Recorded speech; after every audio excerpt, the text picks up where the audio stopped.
So there are number of things, number of conditions جس کے لیے ہم لوگ کاسمیٹک ڈینٹسٹری لوگوں کو ریکمینڈ کرتے ہیں.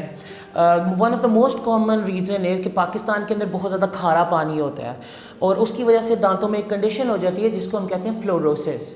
فلوروسس میں بیسکلی ہوتا یہ ہے کہ وائٹش اسپاٹس آ جاتے ہیں یا براؤنش اسپاٹس آ جاتے ہیں یا ڈسکلر ہو جاتے ہیں اوور آل دانت، اور لوگوں کو یہ نہیں پتہ ہوتا کہ یہ کیوں ہو رہا ہے.